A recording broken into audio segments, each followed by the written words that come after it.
할렐루야. 하나님의 은혜 보이 가득하기를 축복합니다.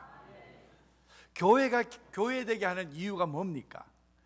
교회를 존재케 하는 그 이유가 뭡니까? 성경은 아주 분명하게 나와 있습니다. 왜 교회가 이 땅에 세워져야 되고, 왜 교회가 이 땅에 있어야 되고, 왜 교회가 우리 가운데 존재해야 되는지에 대한 아주 존재 이유에 분명한 것이 나와 있습니다. 마가복음 16장 15절입니다. 우리 마가복음 16장 15절 우리 다 같이 한번 읽어보도록 하겠습니다. 또 이르시되 너희는 온 천하에 다니며 만민에게 복음을 전파하라. 주님께서는 교회를 이 땅에 세우셨을 때에 너희들끼리 잘 모여라 이렇게 말하기 위해서 교회를 세우신 게 아닙니다. 은혜만 받고 머물러 있으라 말씀하지 않습니다. 여러분, 우리가요 예수 그리스도를 통해서 구원을 얻었어요. 그 구원은 끝이 아니에요. 그 구원이 바로 시작이었어요. 구원받은 하나님의 백성들을 이 땅 가운데에 보내시기 위해서 구원하신 것입니다. 신앙이라는 것은 내 삶 속에 조용히 묻어두고 살라고 그렇게 신앙을 주는 게 아닙니다. 구원을 담은 이 복음은 우리 가슴 속에 간직하는 개인의 감동이 아니라는 것입니다. 복음은 전해져야 됩니다. 복음은 정언되어야 됩니다. 복음은 흘러가야 됩니다. 이것이 교회의 사명인 줄로 믿습니다. 바로 이들이 누군가요? 사도행전 4장에 나오는 사람들입니다. 그들의 시대에 그들은 어떻게 살았을까요? 정말 핍박당하고 고난당하고 어렵고 힘든 시대 속에서 이 사도행전 4장에 있는 사람들은 과연 어떻게 살았을까요? 그 시대를 어떻게 산 것입니까? 여러분, 그 첫 번째 그들은요 자기가 만난 주님을 전하고 살았습니다. 어떻게 해요? 사도행전 4장 20절에 보면 이렇게 나옵니다. 우리가 보고 들은 것을 말하지 아니할 수 없다 이렇게 얘기했습니다. 그들은 보았다는 겁니다. 여러분, 여기에 보고라고 얘기하는 헤오라카멘이라는 이 뜻은요 그냥 단순히 잠깐 스쳐서 떡 지나가서 본 것이 아닙니다. 이 보았다는 얘기는 내가 실제로 목격했고, 그리고 그 실제로 목격한 그 사실이 지금 내 가슴속에 아직도 살아남아 있다는 겁니다. 그게 바로 제대로 본 것입니다. 그리고 들었다 이렇게 표현하는 것은 지금 단순히 귀로 스쳐 지나가는 그 정보가 아니라는 겁니다. 귀로 듣고 마음에 새겨지고 그리고 내 인생을 뒤집어 놓을 만한 그 놀라운 사건을 들었다는 것입니다. 베드로와 요한은 자기를 부르시는 예수님을 딱 보았습니다. 갈릴리 바닷가에서 부르시는 주님을 보았습니다. 그리고 병든 자를 고치는 주님을 보았습니다. 풍랑을 꾸짖으시는 권세를 보았습니다. 변화산의 영광을 보았습니다. 겟세마네 눈물을 보았고, 그리고 십자가에 달리신 예수님을 보았습니다. 그리고 빈 무덤의 소식을 들었습니다. 그리고 부활하신 주님의 음성을 들었습니다. 여러분, 자기들이 이렇게 얘기합니다. 내가 보고 든 것을 말하지 아니할 수 없었노라. 여러분, 우리가 전하는 복음은 사람이 꾸며낸 이야기가 아닙니다. 복음은 신화가 아닙니다. 복음은 체험된 진리인 줄로 믿습니다. 역사 속에 오신 예수 그리스도, 십자가에 달리시고 부활하신 그 주님에 대한 정언이 바로 이 복음의 정언자입니다. 성령이 임하고 난 이후에 그들은 더 이상 숨어있는 사람들이 아니었습니다. 거리로 뛰쳐나간 것입니다. 예루살렘 거리 한복판에서 예수 그리스도를 담대히 전하기 시작했습니다. 우리 주님이 십자가 못 박히셨고, 그리고 그는 죽으셨고 3일 만에 부활하셔서 하나님의 우편의 영광의 자리에 앉아 계신다라고 그들은 담대하게 전했습니다. 무슨 일이 벌어진 것입니까? 여러분, 나면서부터 앉아있던 그 사람이 일어나는 기적의 역사가 일어났습니다. 많은 사람들이 복음을 듣고 예수 그리스도를 믿는 사건들이 일어났습니다. 여러분, 이들은요 예수님에 대해서 추측하면서 말하지 않았습니다. 직접 만난 주님을 증언한 것입니다. 자기 생명을 걸고 증언한 것입니다. 사도 요한도 똑같은 고백을 했습니다. 요한일서 1장 1절입니다. 여러분, 요한일서 1장 1절 우리 다 같이 한번 읽어보도록 하겠습니다. 태초부터 있는 생명의 말씀에 관하여는 우리가 들은 바요, 눈으로 본 바요, 자세히 보고 우리의 손으로 만진 바라. 이게 사도들이 정언이었습니다. 그런데 우리에게 문제가 있는 겁니다. 사도들은 자기들이 직접 예수님을 보았고 예수님의 살아있는 육성을 들었고 그리고 그들의 눈으로 부활하신 주님을 보았기 때문에 그들은 보고 들은 바를 정언하는 것 그렇습니다. 그런데 우리는요, 우리를 보고 너희들도 똑같이 사도처럼 전하라는 겁니다. 아니 우리가 언제 예수님을 직접 만났습니까? 예수님을 직접 보았습니까? 예수님의 음성을 직접 우리가 들었습니까? 우리는 그런 적이 없습니다. 여러분, 저희들이 사도들처럼 육신의 눈으로 보리떡 5개, 물고기 2마리로 5,000명 먹인 것을 우리는 못 봤습니다.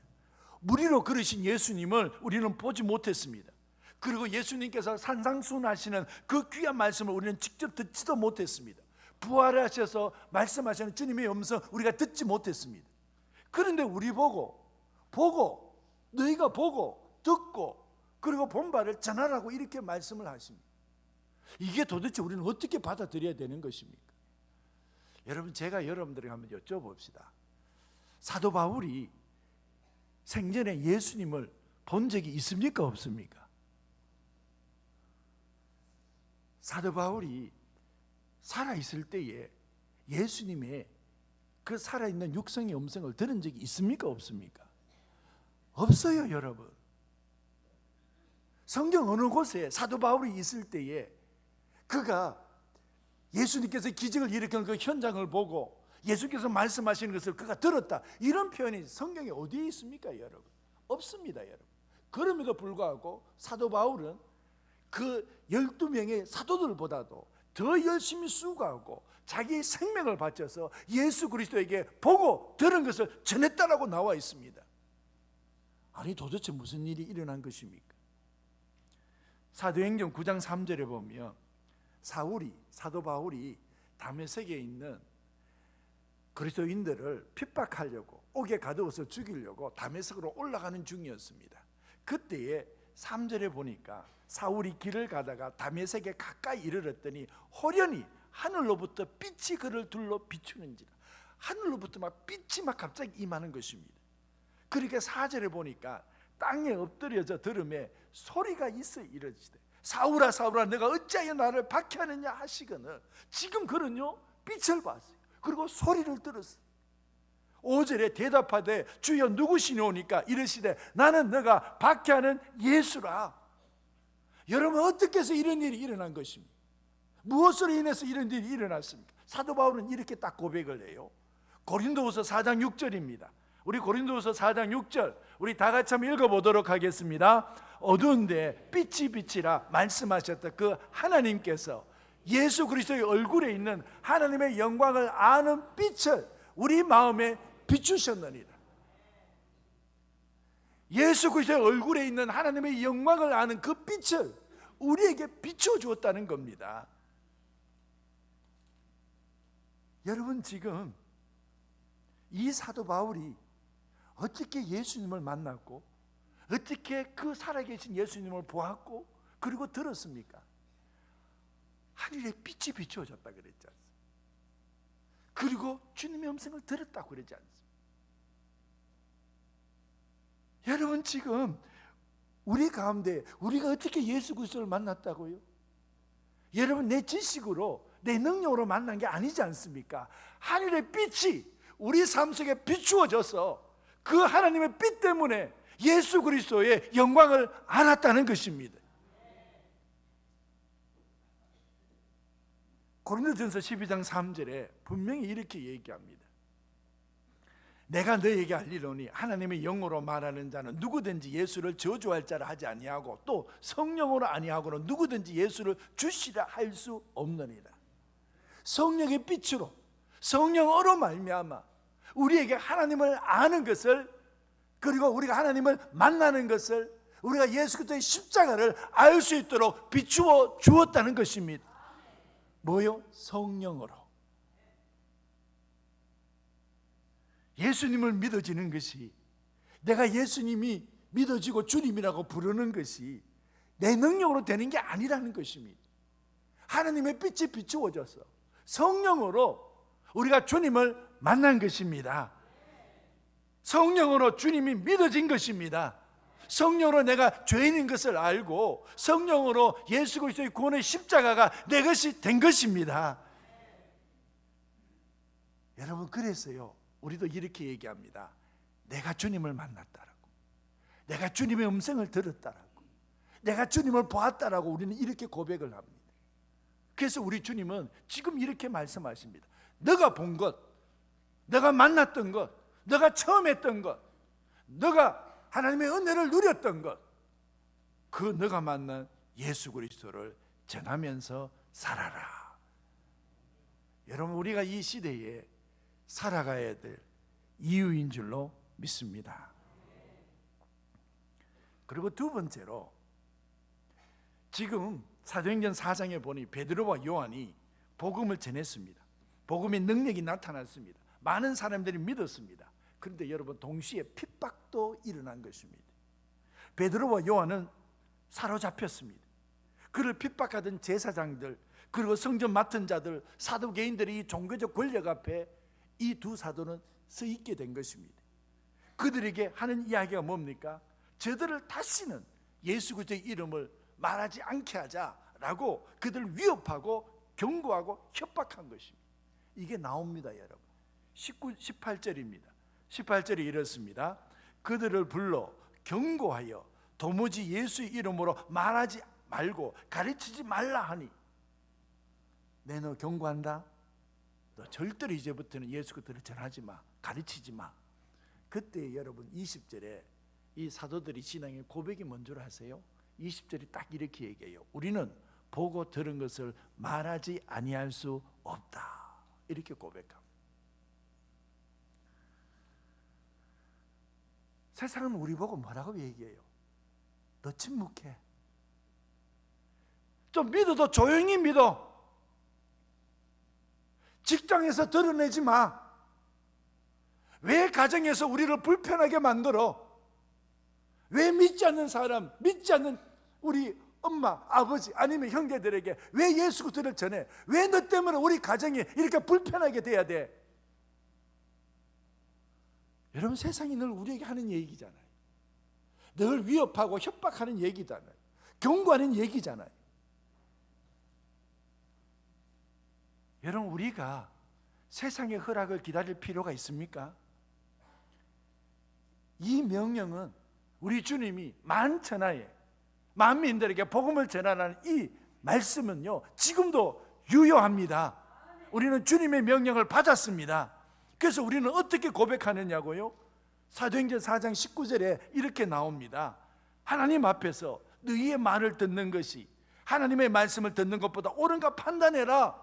그리고 나서 20절에 딱 이렇게 얘기하잖아요. 우리는 보고 들은 것을 말하지 아니할 수 없다. 이렇게 얘기합니다. 여러분, 우리의 문제가 뭔 줄 아세요? 복음이 뭔지를 모릅니까? 우리 죄를 위해서 죽으시고 십자가에서 죽으셨을 때 내 죄도 죽고 우리 주님 부활하셨을 때 나도 부활하는 이 부활의 영광을 우리가 모릅니까? 복음을 모릅니까? 압니다, 여러분. 그런데 왜 우리가 제대로 못 전합니까? 사람들이 시선을 크게 보기 때문에 그렇습니다. 거절할까 봐 두렵습니다. 이상한 사람 취급받을까 봐 두렵습니다. 관계가 불편해질까 봐 두렵습니다. 손해볼까 두렵습니다. 여러분, 이 복음의 사명자는 사람의 반응으로 움직이는 것이 아니라 하나님의 명령으로 움직이는 줄로 믿습니다. 세상의 허락을 기다리는 자가 아니고 하나님의 명령대로 순종하는 사람들이 우리들인 줄로 믿습니다. 우리 교회에 전도왕이 있어요. 그분이 박재필 권사님이에요. 그 박재필 권사님이 이 포석구 앞에 있는 그 집에 한 집을 정해서 계속 신방을 가고 전도하고 이러니까 그 집이 너무 힘든 거예요. 그래서 대문짝에다가 크게 딱 하나 붙여놨어요. 박재필 출입금지 이렇게 붙여. 정말 붙여놨다니까요. 그럼 허락 받고 해야 됩니까? 복음을 전하는데. 그래서 그 박재필 출입금지 이렇게 붙여놓은 그 집에다가 또 간 거예요. 또 가고 또 가고. 근데 여러분 어떻게 됐겠어요? 이분이 누구냐 그러면 이분이 안옥년 성도님인데요, 그 이후로 우리 교회 잘 나왔어요. 우리 잘 다녔어요. 근데 우리 교회 계시면 내가 혹시 좀 제가 이런 말씀 드리기가 힘들잖아요. 그런데 그분이요 지금 우리 교회 안 다녀요. 지금 딸이 결혼을 했는데 그 믿는 사람과 결혼을 해서 신앙생활을 잘하니까 그 딸이 이렇게 얘기한 거예요. 어머니, 우리와 함께 신앙생활해요. 이러면서 그 딸이 지금 저 위쪽 지방에 이사 가서 거기에서 다니고 있어요. 여러분, 우리가 세상의 명령을 기다려야 됩니까? 아니면 하나님의 말씀에 순종하면서 가야 되는 것입니까? 그 시대를 살아갔던 사람들은 핍박을 받고 박해를 받으면서도 내가 보고 들은 것을 전하지 아니할 수 없다라는 그 심정 가지고 그들은 살았어요. 여러분, 오늘도 우리가 이 구원받은 하나님의 백성들이 그 시대에 살았던 그 그리스도인들처럼 오늘도 우리 시대에 복음의 사명자로 살아갈 수 있기를 주의 이름으로 축복합니다. 그리고 세 번째로, 그 시대에 사도행전 4장에 살았던 사람들은 멈출 수 없는 심장을 가졌습니다.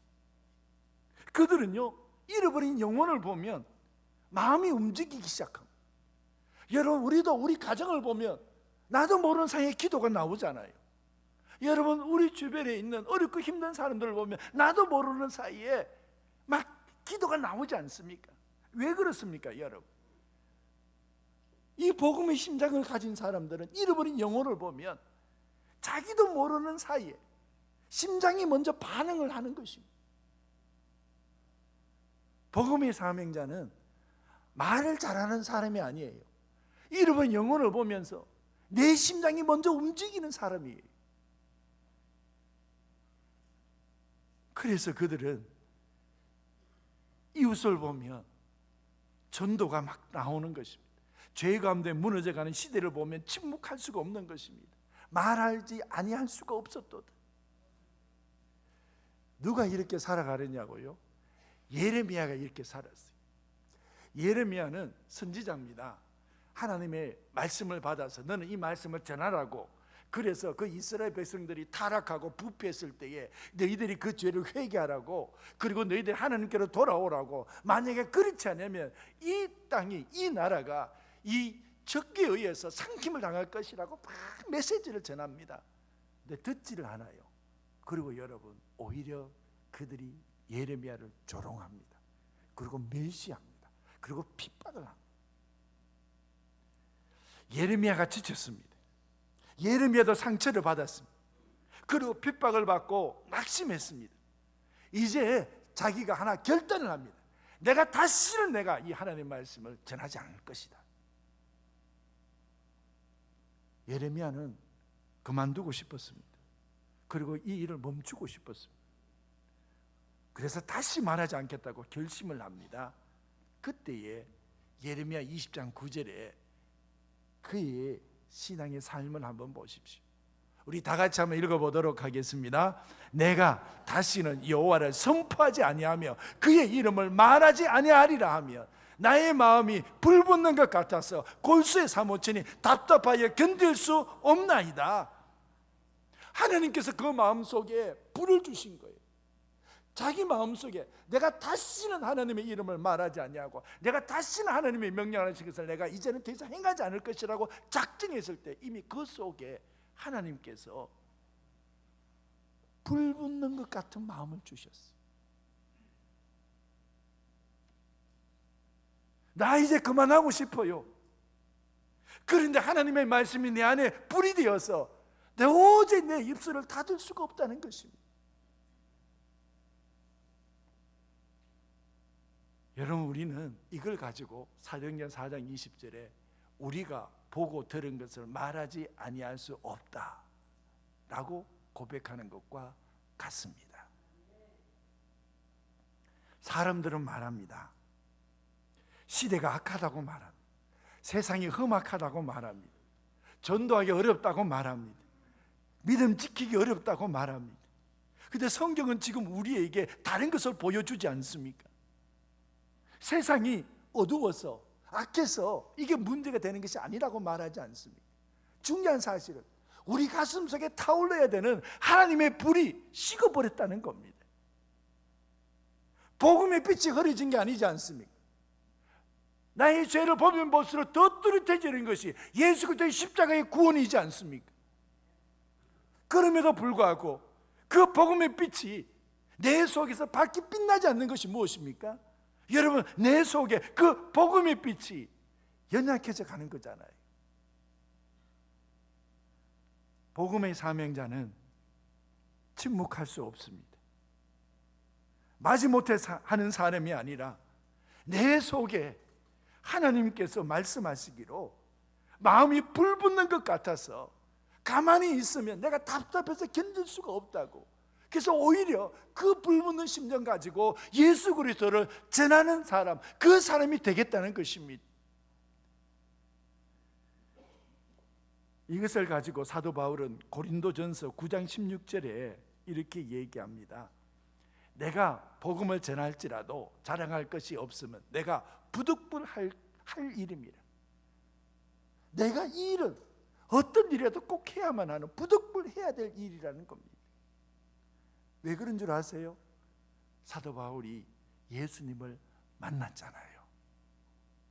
그리고 그는 말하기로 지옥이 실제고, 그리고 십자가가 실제고, 예수님의 구원이 실제인데 어떻게 잃어버린 그 영혼을 두고 내가 침묵하면서 그렇게 살아갈 수 있느냐는 거예요. 침묵하면서 살려고 해보니까 내 속에 하나님의 불같은 마음이 있어서 답답해서 견딜 수가 없더랍니다. 여러분이 복음 안 전하고 그냥 사는 것이 답답합니까? 안 그러면 복음을 전하지 않으려고 마음을 딱 닫았을 때 그 마음이 얼마나 답답합니까? 오히려 여러분, 복음 전하며 시원한 마음 가지고 살아갈 수 있기를 축복합니다. 여러분, 저희들은요 믿음을 안 가지는 게 어려워요. 기도하지 않는 게 너무 어려워요. 오히려 믿음 가지고 사는 게 더 쉬워요. 기도하는 게 더 쉬워요. 우리는요 복음 전하지 않고 사는 게 더 어려워요. 오히려 복음 전하며 사는 것이 우리 인생이 너무 쉬운 것입니다. 왜요? 이것이 우리 속에 있는 불을 제대로 타오르게 하는 길이기 때문에 그렇습니다.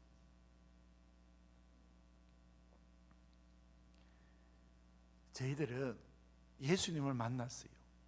예수님을 만난 사람은 이제는 그 이전의 인생으로 돌아갈 수 없습니다. 여러분, 예수님을 만났지 않았던 그 인생으로 다시 살 수는 없어요. 우리는 예수님을 만났어요. 그 이전의 입술로 더 이상 우리는 말하지 않고 살아갈 수가 없어요. 예수님을 만난 사람이에요. 우리는 다시 이전의 세상으로 돌아갈 수가 없어요. 새로운 구원의 세계를 보고 새로운 하나님의 영광을 본 사람들입니다. 말하지 아니할 수 없는 심장, 전하지 아니할 수 없는 부담감, 살려야 된다는 거룩한 압박, 사명이 여러분 불타는 그 심정으로 우리는 살아갑니다. 사랑하는 성도 여러분, 우리 가운데요 하나님이 주시는 심장에 불이 있는 줄로 믿습니다. 복음이 불이 있다는 겁니다. 그 끄지 말라는 겁니다. 식어지지 말라는 겁니다.